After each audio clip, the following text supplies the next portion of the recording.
The X-Zone Radio Show with Rob McConnell is largely an opinion talk show.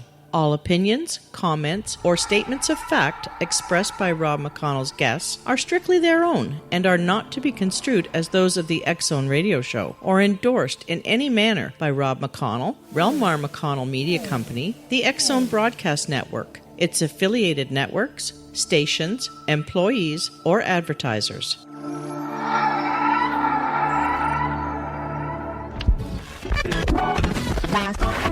All Hit Radio.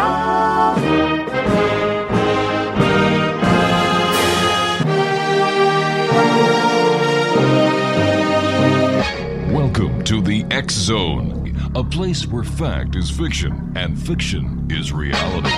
Now, here's your host, Rob McConnell. And welcome to the X-Zone, everyone. My name is Rob McConnell. We're coming to you live and around the world from our studios in Hamilton, Ontario, Canada, live on the Talkstar Radio Network, X-Zone TV, and on shortwave. If you'd like to give us a call, 1-877-528-8255. That's toll free at 1-877-528-8255. My email address is xzone@talkstarradio.com. On MSN Messenger, talkstarradio@hotmail.com. And our websites, www.xzoneradio.com. And you can watch, listen, and chat at www.xzonetv.com. I'd like to welcome all the members of the X-Zone Nation who are now joining us here on the Talkstar Radio Network with their local radio station. Welcome to the X-Zone, everyone. Today is Friday. Well, it is in Eastern Canada, anyway, in the United States, Friday, June the 27th. And on this day in 1652, America's first traffic law went into effect when galloping was banned in the streets of New Amsterdam, which eventually became New York City. In 1847, New York and Boston were connected by telegraph wires. On this date in 1882, the Bank of Japan was established. If you're wondering, yen, get it? Yen when? Okay. In 1955, Illinois became the first state to require seatbelts. Today is Tobey Maguire's birthday. They turned 33. And the former presidential candidate Ross Perot turns 78 today. My guest this hour is Erik Stearns. Erik is no stranger to the X-Zone Nation. And this is we're not going to be doing psychic readings with Erik tonight. We're not going to be talking about what's the news, or we're not going to be talking about New Age spirituality. But I'm going to tell you a little bit of a story. On February the 10th in 2004 in Austin, Texas, a dog was stabbed. The accused and later convicted was none other than Erik Stearns. His story begins with that incident on that fateful day. It was later determined that he was the only suspect in the case merely because he was the only one to complain about a barking dog to his apartment manager. Later that day, his house was entered, and during his apprehension by the law, his house was searched with no plain sight probable cause. There was none. It turns out that the police never even found a weapon or tangible evidence, and no search warrant. Now, in addition, his name and face were plastered all over the media. This didn't help his case, and his court-appointed lawyer would do nothing to represent him, thus landing him in jail for a whole year. Upon returning, he tried to connect with his old communities and friends, but found out that his name was so slandered by many prominent members of the communities. He was further accused of other things, one of those being trying to corner a child. This also was not the case, nor is there any evidence or any other official documentation to substantiate this claim. Yet these people continue to pursue him, sending slanderous and other attack-orientated emails to his contacts and venues that he performs at, plastering flyers and at places where he plays to educate the audience, intimidating him, etc. Yet there are the same people whom, in the same breath, would tell you all about how they are in the modern burning times and how they are being persecuted. When we come back from this 2-minute commercial break, Erik Stearns joins us, and we're going to be talking about this story and how it affected Erik's life and how it could indeed happen to you. Erik Stearns is my guest this hour when the X-Zone returns on the other side of this 2-minute commercial break. Live and around the world, right here on the Talkstar Radio Network from our studios in Hamilton, Ontario, Canada. Don't go away, X-Zone Nation.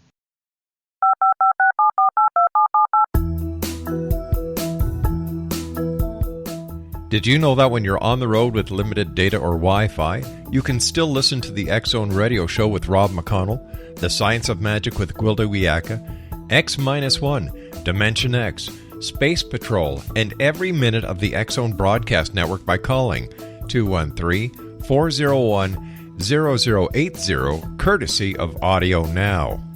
No smartphone, app, or internet needed. It saves your data plan, and it's free if you have unlimited minutes. Call 213-401-0080 to listen on any phone, anytime, anywhere. Remember 213-401-0080 for the best of the paranormal, parapsychology, and sci-fi radio programming anywhere, 24/7, 365. Hi everyone, Rob McConnell here, and I wanted to spend a moment on internet streaming. Everybody has heard about internet streaming, but not many know much about it. Did you know the internet streams just about everything? Movies. From new releases to old classics. TV shows. Almost every show, every episode, and much more. But the question has always been, how do you do it? Well now, thanks to the folks at 123 Ready TV, I have the answer for you. They have developed a simple program app, 123 Ready TV, that you install on your Windows PC, Android smartphone, or Android tablet that can have you streaming like a pro in less than 5 minutes. You truly won't believe how much is available or how easy it is to do until you try. And for a one-time cost of only $19.99, this product is a real winner. To learn more about 123 Ready TV, visit our website at www.xzbn.net. Welcome back, everyone. Erik Stearns is our special guest. And Erik, welcome to the X-Zone, my friend. Thank you. Thank you for having me here. I appreciate it. Yeah, it's my pleasure. Tell us how all this happened from the very beginning, would you, Erik? Sure, absolutely. Let me spell out the facts for you so that way everybody has a very clear, unambiguous picture of what had happened that day of February 10th, 2004. It started a little bit earlier than that. I was up all night working on several projects, and this was kind of during the times that I had worked for you as bureau chief for the X-Zone. And I was working on a couple of music projects as well as studying to get an advanced certification as a Reiki master and so forth and so on. So I had been pulling about a 36-hour straight shift. Around 6 o'clock a.m. That morning of the 10th, basically I came to a stopping point and decided that since I had a gig that night and so forth and so on, and I needed to do some traveling, get some things that I needed for the upcoming gigs and pick up my instruments, which were being worked on by a friend of mine, that I needed to get some sleep. So that's exactly what I tried to do. I went and showered, went to bed about approximately 6:15, 6:30, somewhere around there. Couldn't get to sleep because crossing below from me was a dog that was barking, and I was in a part of the complex that I was living at the time, a part of that complex that allowed no pets whatsoever, and that was partly the obvious reason why. I basically did everything for the next 2 hours or so that I could in order to try to get some sleep, but to no avail. And finally, I was PO'd enough that I figured not only was I going to go through proper channels, but I was going to go through proper channels and basically get in their face and demand why somebody was being allowed to do this. And, people, who were also around me wouldn't be able to get any sleep either, considering the fact that they were night shift workers. And so I went down there. I was told that the guardians or keepers of the dog, whatever, would have 24 hours to get rid of the pet, or they would face eviction procedures. Well, of course, this didn't help my case, at least as far as my predicament was concerned. So I promptly, after basically just kind of accepting what they had to say and not necessarily believing it, I went back to my apartment, went upstairs to work on my music newsletter, and had gotten some work done, and then finally noticed that everything was a little bit quiet. I looked back down at my computer clock. It was 11:33. I remember that vividly because that was right around the turning point that where something was probably wrong, but I had no idea until later on. So I figured I'd crash into bed, get up about 2:30 or so, which would give me about 3 hours of sleep, and, I'd be good to go. Later on, I guess about a couple hours later, I wasn't sure exactly what time it was. I think it was about 1:30 or 2 in the afternoon. I got up because somebody was banging on my door. I was expecting a package. I was thinking it was UPS, and I asked who it was. They said it was the police. I said, just a second. I wanted to pull on some clothes. I wasn't even dressed. And next thing I know, cops are entering my door. I'm turned around, handcuffs thrown on the couch, and they're ransacking my apartment and basically saying I was under arrest for a dog being stabbed. Subsequently, they entered my apartment only with an arrest warrant. They did not have a search warrant. They had no plain sight probable cause. There was nothing laying around that was out of the ordinary. Everything was pretty much, clean, put up, and, things were shut down. Nothing out of disorder, so forth and so on. But they proceeded to look through my closets, my kitchen, everything. I was taken to jail.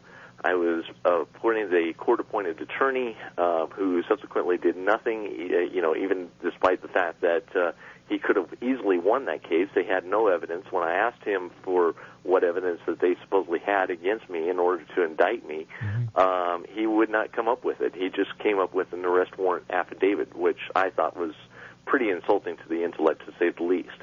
After doing my own research and doing case study and stuff like that, basically doing the homework for my lawyer, basically it came to no avail. I was pretty much shut down. All the pleas, or basically all the motions that I had filed, were denied. And so therefore I was subsequently, pretty much pinned against the wall, so to speak, with a 2 to 10 year sentence, because supposedly a knife was used as an aggravated weapon.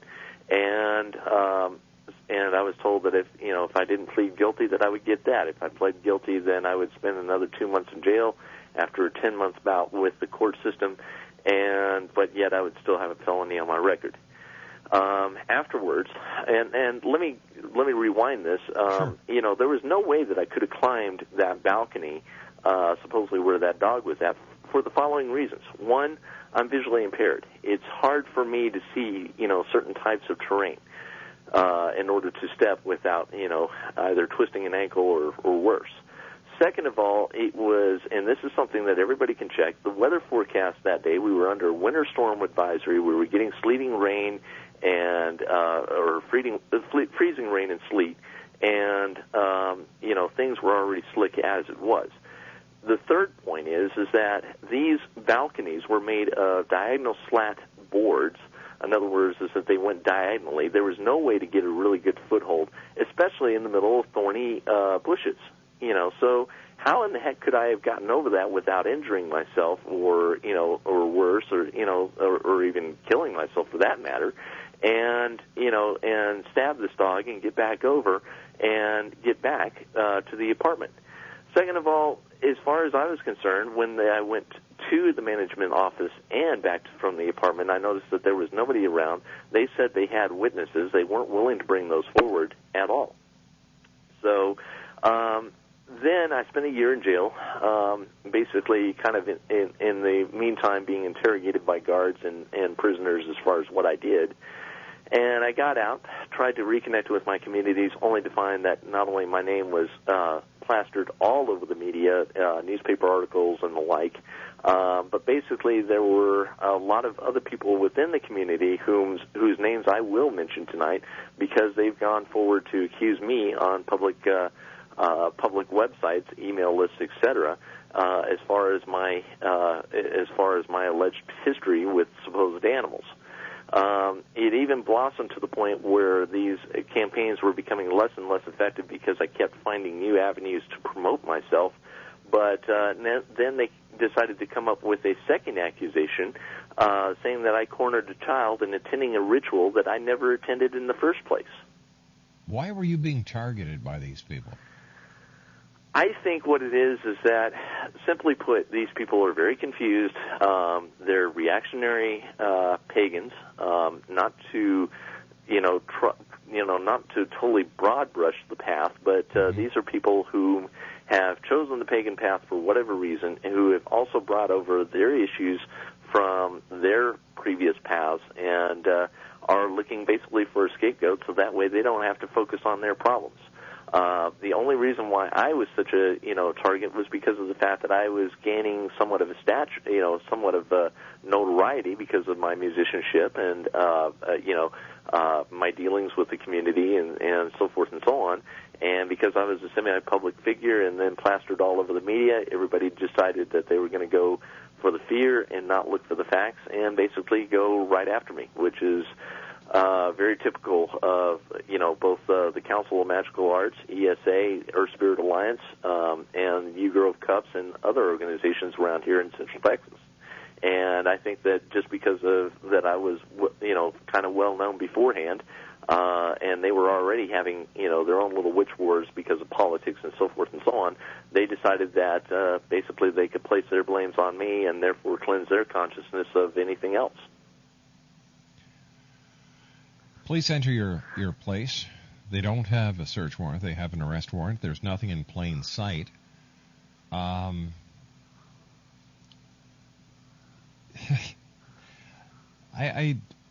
could they convict you if there were no witnesses, there was no weapon? That's what I'd like to know. Yeah. Constitutionally, they cannot do that. Constitutionally, when they went into my house without a search warrant, they were already violating my right, to basically having a search warrant, knowing what they were searching for, which is directly related to the Fourth Amendment, which protects against illegal search and seizure. Mm-hmm. And also, it also violated in other ways the 14th Amendment. But it was the Fourth Amendment that was continually violated. I don't know how or why they can get away with this. My story is not necessarily atypical. It's something that you hear going on a lot about our quote-unquote justice or legal system.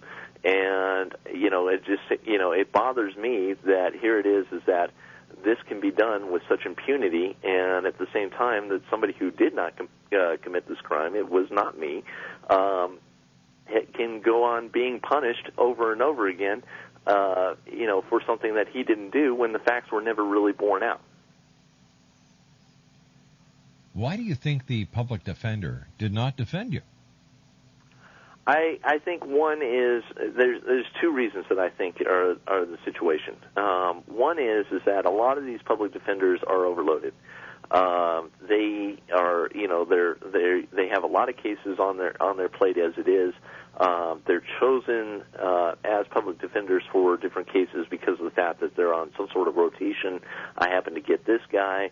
And I just don't think that he really, to be honest with you, gave a damn about my case. And I don't know why he did this. I asked intelligent questions. I did the homework for him. I did all the research and all that stuff. This is something that he should have been doing. Why it is, I have no idea. Why. And that attorney's name is Kyle Tom Lowe. I have no idea why Kyle has done this and why he, has chosen to take, action in order to ruin somebody's life. I think that's incredibly unprofessional. And I think, too, the second reason is that it was probably out of his own personal bias, which is also against state bar rules, if I'm not mistaken. His bias about what? About, I think it's about animals and stuff like that, plus it was on the media, all over the news and all that stuff, and I don't think he really wanted anything to do with that sort of spotlight. All right, stand by, Erik. You and I have to take a couple of minutes with the news at the bottom of the hour. When we come back, more of this very interesting story as the X Zone continues live and around the world right here on the Talkstar Radio Network. This is the X Zone Broadcast Network, broadcasting worldwide on broadcast affiliates and satellite program providers, including CNN Broadcast Network, Sirius Satellite Network, Star Media, Good News Radio Network, Angel Broadcast Network, Wiki Broadcast Network, and WPBN TV. For more information on the X Zone Broadcast Network, visit us at www.xzbn.net.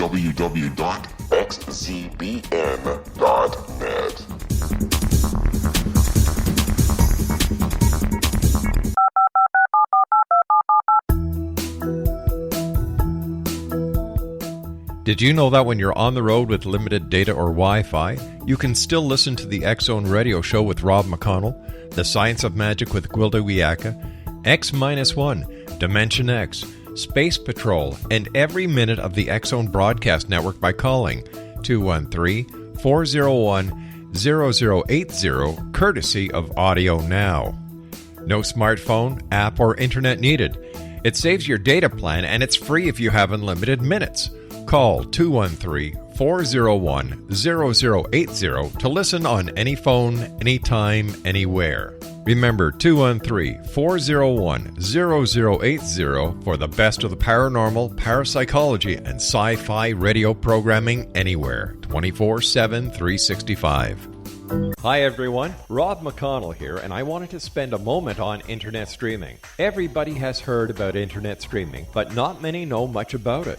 Did you know the internet streams just about everything? Movies. From new releases to old classics. TV shows. Almost every show, every episode, and much more. But the question has always been, how do you do it? Well now, thanks to the folks at 123 Ready TV, I have the answer for you. They have developed a simple program app, 123 Ready TV, that you install on your Windows PC, Android smartphone, or Android tablet that can have you streaming like a pro in less than 5 minutes. You truly won't believe how much is available or how easy it is to do until you try. And for a one-time cost of only $19.99, this product is a real winner. To learn more about 123 Ready TV, visit our website at www.xzbn.net. Welcome back to the X-Zone, everyone. Our toll-free number is 1-877-528-8255. That's toll-free throughout the U.S., Canada, Alaska, and Hawaii.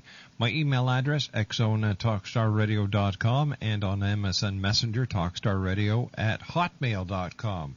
Two websites, www.xzoneradio.com, and to watch, listen, and chat with the X-Zone Nation, www.xzonetv.com. This portion of the X-Zone is being brought to you by Amira Soul Mystic. Her website is www.soulmystic.com. Erik Stearns is our special guest, and Erik, I have to ask you a question at this time. Did the police or did the judicial system at any time, or even the district attorney, believe, or was there any suggestion that this was a satanic killing, that the dog had been killed for satanic reasons? I didn't hear anything about that. I have nothing to, I have nothing as far as any knowledge is concerned about that. It would just seem to me that I don't know what it was. Maybe somebody was pissed off or something like that, but I don't know if it was, I don't know. I wasn't there. I just happened to be the one who was fingered for it. Now, once again, I believed that in our judicial system, you should have been able to confront your accusers. That's what I would have thought too. So, why did the system fail?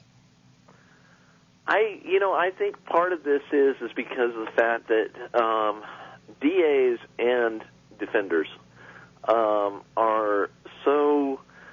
I guess to me it seems like and I could be totally wrong about this, but this is my opinion, and that is that these people are just basically there to make money. They make money off of the prison system.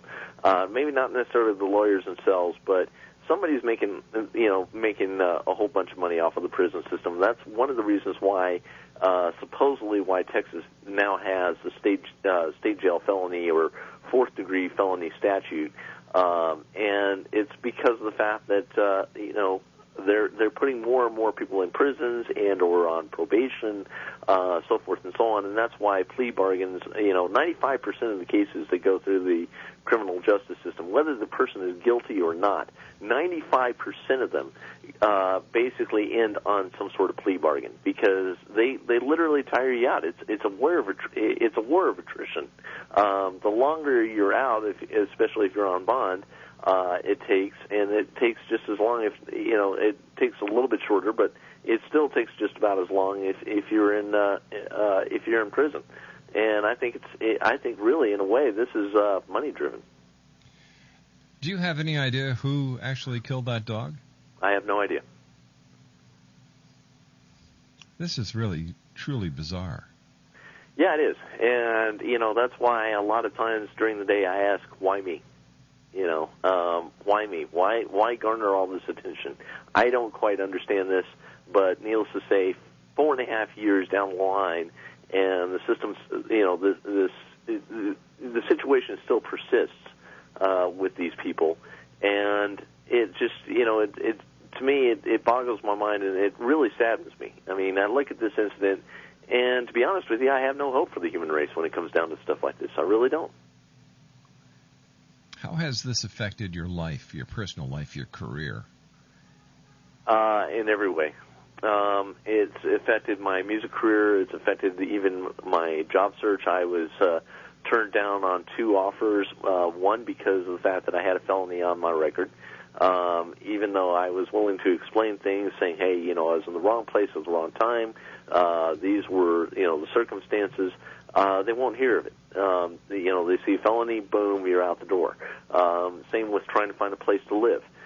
I would say that, these people, these pagans, with regard to ESA, CMA, and U-Grove, and all these other organizations that I used to belong to, I think with them, they just, they like to play vigilante. They have this hero complex, and I'm just their perfect villain as far as they're concerned. Oh, and they've never really asked for any proof. But why were you the perfect villain? I don't understand this. Why were you targeted by these organizations? Because it was a crime against nature, Rob. Because that's exactly what it was. It was simply a crime of nature. I stabbed a dog. I supposedly, killed one of the goddess's children and did harm and so forth and so on. And according to their beliefs, that's, on the order of high treason. All right, but if you did not commit the offense, why did you plead guilty? Because I didn't want to be hit with a 2 to 10 year sentence. I wanted to get back into society as much as possible. And when I found out that my lawyer was not doing anything, I figured, that's it. You can't fight the system, which was a major mistake on my part. Couldn't you have asked for a different lawyer?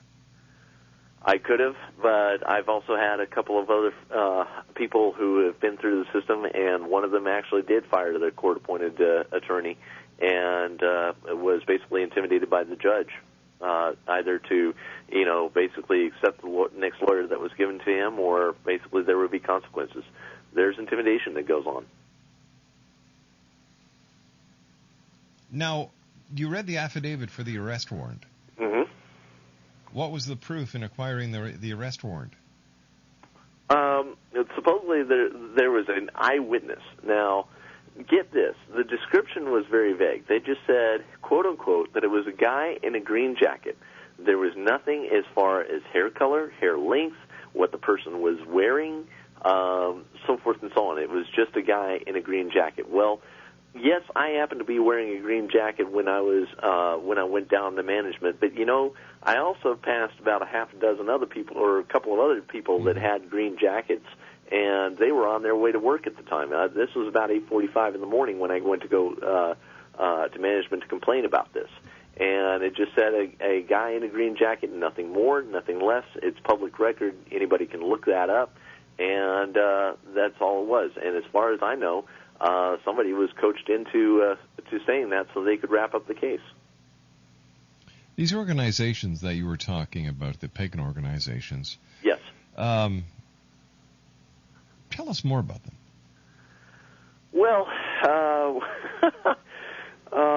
let me try to keep this as unbiased as possible. Unfortunately, I have very strong opinions about these organizations, but these are pagan organizations, or basically pagan interfaith organizations. Council of Magical Arts and Earth Spirit Alliance are basically 2 organizations that are basically for networking and supposedly sharing of ideas and so forth and so on. Same with U-Grove Cups, which is part of the Universal Unitarian Church. They're basically pagan outreach organizations as far as that's concerned. That's what their function is. If you ask me, I think, one, they've grown a little too big for their britches, and two, they've gotten a little bit too political because of the fact that one was an offshoot of another due to a schism earlier that year or earlier the previous year, back in 2003, and it was a result of bad politics. And a lot of the same leaders that were in CMA are in ESA as well as in New Grove. So unfortunately, we've got a couple of very hot-headed, very crazy people in positions of power that, as far as I'm concerned, especially for a spiritual organization, should not be in any sort of position or responsibility. Had you belonged to these organizations? Yes, I did. I was a member of CMA from 2002 up to 2004, and was invited back in late 2003 to be a member of ESA as well as part of their core talent. In other words, a musician that would play at their festivals on a regular basis. As a matter of fact, I had even negotiated at least a verbal contract with them to play all 5 of their scheduled festivals that year, and as part of my tour. And but of course that didn't happen because of the ensuing incident. Do you have any idea, or any hunches, or any hypothesis on why you were fingered out for this crime? The only one that I have is basically that I was kind of a victim of magic. Unfortunately, I had relations with basically I was friends with not only some of the higher ups in CMA, but also another person who basically prides herself on being kind of a man destroyer. She talks about a lot of her ex-husbands, so forth and so on, being being destroyed by her in one way or another, and so forth and so on. I had parted ways with her, banned her from my lists because of the fact that the list that I was running at the time, banned her because of the fact that I was getting harassing emails from her, so forth and so on. And then one day I got a threatening letter saying that you're going to need, saying, quote, "You're going to need me or else your ship will sink." And I really, to be honest with you, have a feeling that and this is just something, it's something that necessarily I can't prove tangibly, but I can basically say that, I'm sure that considering that she is somewhat of a powerful magician, she basically didn't necessarily cause things to happen, but I'm sure that some gateway was opened of some sort. 1-877-528-8255 is toll free. Erik Stearns is our guest. And Erik, the owner of the dog, what kind of dog was it, first of all?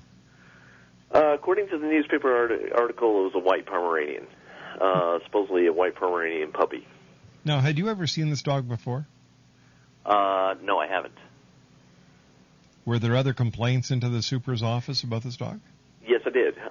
When I went to the management office, I found that there were at least 2 other complaints. They said that a couple of other people had called in. They already knew about the problem, but according to apartment renter regulations and stuff like that, that they could only give 24 hours notice on that. So after after everything has been said and done, you've had a chance to sit down and look at the events as they unfolded. Don't questions pop up in your mind like flags are popping up all over in mine? I've thought about this incident, I don't know how many hundreds of times. I've thought about the whole situation currently and when it started. And yeah, flags do pop up in my mind. And unfortunately, if I had answers to those questions, I think I wouldn't be making such a public plea for help as far as that's concerned. Did you go to the police department afterwards and say, guys, what was all this about? What was your evidence? I'd like to see my file. I never really went back because of the fact that when you plead guilty, there's nothing else that you can do. You can't appeal it or anything like that. And as far as proving it to these other people and trying to, get them to wake up and say, hey, things don't add up here, they've already made up their minds. They made up their minds, when the media stories broke on, I think it was February 11th or 12th, and they made up their minds and basically made up their minds since then, and have endeavored to make sure that everybody else's mind parallels theirs. All right, so just let's try and get this clear. Were you a threat to anybody within either one of these two organizations, or a threat to anyone else? Were you doing anything that would tick anyone off? Had you, there has to be a motive. What was the motive behind this? Well, I will confess that I was, how should I say, asked to do psychic readings on several members of the organizations in order to basically figure out what their motives were as far as what they were going to do next for the against the organization or for the organization. Basically, I was kind of intelligence for hire, and I think maybe if that came down to the case, that's the only thing that I can say that maybe I did wrong. I basically was called on to do some remote viewing. I was brought in on several consultations for different factions, and I think that I ended up taking a fall, karmically for something that I probably should have known better not to do. Erik, stand by. You and I have to take our final break for this hour. Erik Stearns is our guest, X-Zone Nation.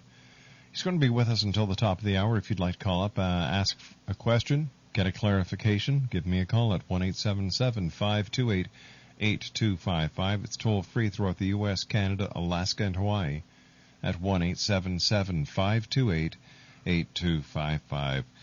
Still to come on tonight's show, Cal Korff will be joining us from the Czech Republic, the beautiful city of Prague, after the news at the top of the hour. My name's Rob McConnell. This is the X-Zone, live and around the world, where? Right here on the Talkstar Radio Network. Don't go away. This is the X-Zone Broadcast Network, broadcasting worldwide on broadcast affiliates and satellite program providers, including CNN Broadcast Network, Sirius Satellite Network, Star Media, Good News Radio Network, Angel Broadcast Network, Wiki Broadcast Network, and WPBN TV. For more information on the X-Zone Broadcast Network, visit us at www.xzbn.net. That's Broken Glass by Ty Hall and the Easy 3. 1-877-528-8255. That's toll-free throughout the U.S., Canada, Alaska, and Hawaii at 1-877-528-8255. Erik, a question comes to mind. Now, you're a psychic. You do remote viewing, right? Right. How come you did not foresee this happening? And how come you can't use your remote viewing to go back in time to see who the actual perpetrator is of this crime? Any skilled remote viewer will tell you that if you're too close to the problem, you're not going to get accurate answers. Me being in the middle of this, there's no way that I could have gotten any accurate answers without my imagination getting away with myself. All right, is there any other psychic or any other remote viewer that you know and trust that could actually do this? Not around here that I know of, no. However, there was one incident where somebody told me of one of the perpetrators of the rumor mill, and I never heard from her again. She said to tell no one, which I never did. And from that time on, she just totally disappeared. Her email address went down. I couldn't get a hold of her by phone. I had both means of contacting her, so forth and so on, and she just flat out disappeared. I had no idea what happened to her. This is truly a strange and bizarre case. Do you plan on pursuing the actual perpetrator, the guilty party, and clearing your name? Well, I don't know if that can really be done, given the fact that there's so much time passed. But as far as I'm concerned, I'm going to go after the people who have been making my life an utter living hell. Mm-hmm. And basically, if they want to try to shut me down, they're going to have a hell of a fight on their hands.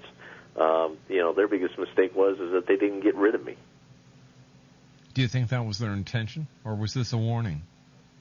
I think that's what their intention was. I don't think that this was a warning. I don't think that they're capable of that. What's your next move? Try to get the word out as much as possible. Let people know who these people are and what they're all about. In the meantime, I don't think I'd ever trust anybody who calls themselves pagan or a lawyer again, or both. It's just I hate to say that, but that's just the way that things are. The accusation where you cornered a child, where did that come from?